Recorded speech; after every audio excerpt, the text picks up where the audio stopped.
All right, welcome to the Explainer. Today we're going to tackle a huge topic, ESG. That's environmental, social, and governance investing. Now, you've probably heard that term floating around, and for good reason. It's quietly reshaping how trillions of dollars are put to work all over the world. But what does it actually mean? So, just to give you a sense of the scale we're talking about, check out this number. Over $30 trillion. That's how much money is now wrapped up in what we call sustainability strategies. This isn't just some niche trend, folks. It's a fundamental tectonic shift in how global finance operates. Okay, so a number that big, it obviously brings up a pretty massive question, right? When we start talking about sustainable or responsible investing, how do we actually define what good even looks like? How do you measure it? How do you compare one company to another? And maybe most importantly, how can you trust any of it? Well, the search for that answer has kind of created its own monster.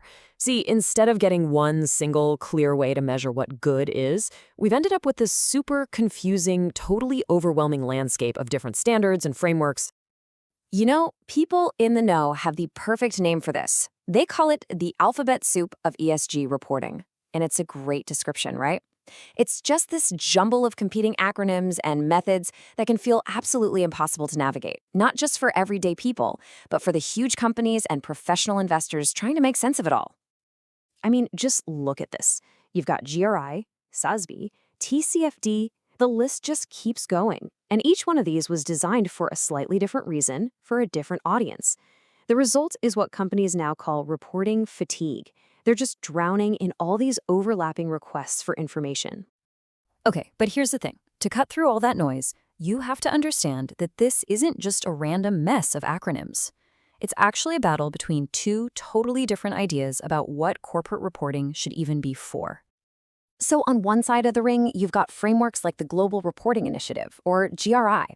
Their whole deal is that a company should report on its total impact, the good, the bad, the ugly, on all its stakeholders. That means everyone, employees, customers, local communities, the planet. But then on the other side, you've got groups like the Sustainability Accounting Standards Board, or SASB, and their focus is way, way narrower. They basically say, whoa, hold on, we only care about the stuff that could actually hit an investor's bottom line. And that right there, that phrase, financial materiality, that's the whole ballgame. SASB even borrows its definition from the US Supreme Court. And it basically boils down to this. Is this information important enough that a reasonable investor would want to know about it before buying or selling? If the answer is yes, then it's material. If not, it's just noise. But here's what's really interesting. The folks running these two big frameworks, they don't even see themselves as enemies. As you can see from this quote, which comes from an article written by the CEOs of both GRI and SASB, they see their standards as working together. It's like they're saying, hey, we're not competing, we're just different tools for different jobs. Okay, so you've got all these tools, but even with this whole toolbox, a really dangerous problem has started to pop up. We've seen these massive corporate scandals erupt at companies that, at least on paper, had really high ESG scores. And that points to some serious blind spots in how we're measuring risk. I mean, take the Volkswagen Dieselgate scandal. It's the perfect and honestly kind of scary example. VW was out there marketing its clean diesel cars as this big environmental solution, but behind the curtain, they were running this massive, intentional scheme to cheat on emissions tests. This wasn't just some small operational slip-up, it was a flat-out ethical meltdown, a catastrophic failure of governance, exactly the kind of thing that a lot of these backward-looking ESG scores just completely whiffed on. And it's not a one-off. You see a really similar, tragic story with Pacific Gas and Electric, or PG&E in California. For years, the company was under immense pressure to put shareholder returns above everything else. Well, that led to them chronically underinvesting in safety and maintaining their power lines. The result? Devastating wildfires, billions of dollars in damage, and eventually bankruptcy. Once again, a massive governance failure with horrific real-world consequences. So what's the big lesson here? It's pretty stark, actually. Just looking at a company's past performance data, it's not nearly enough. In fact, it can create these incredibly dangerous blind spots. To really get a handle on risk, you've got to dig way deeper into the quality of a company's management, its internal controls, and how it's actually preparing for the challenges of tomorrow. Right. So because of these massive blind spots, the whole industry is kind of scrambling. And two main paths forward are starting to emerge in this big search for clarity. So the first idea is something called the mosaic theory. And it's a cool concept, borrowed from old-school investment analysis. The basic idea is that investors can't just take a company's official reports at face value anymore. They have to be a bit of a detective, piecing together all sorts of information from all kinds of different places to build a complete picture. And this is what that looks like in practice. You're not just reading the company's glossy ESG report.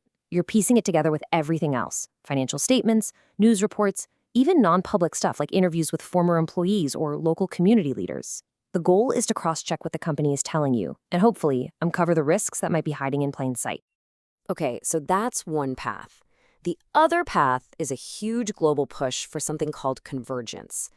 This is basically the idea that it's time to finally get rid of the alphabet soup and move toward one single, unified global standard for this stuff. Kind of like what we already have for financial accounting.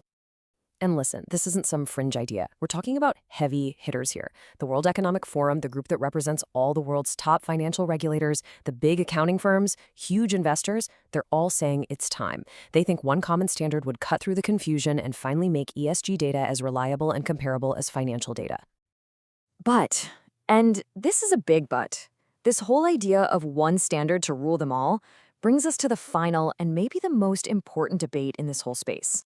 And it really boils down to this fundamental trade-off. On one hand, you have the promise of pure clarity. It would be easier for companies, easier for investors, a whole lot cleaner.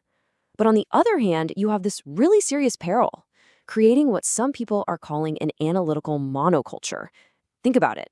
If everyone is using the exact same checklist, looking at the exact same data points, in the exact same way, do we risk everyone missing the next big scandal? Do we lose the value of having all those different perspectives? And that leaves us with one final big question to think about. As these trillions of dollars keep pouring into this space, the search is on for a better way to measure what good actually looks like. But in our search for that one perfect yardstick, we have to ask, are we about to find the ultimate clarity we're looking for? Or are we accidentally creating a dangerous oversimplification, one that could hide the next big risk in plain sight?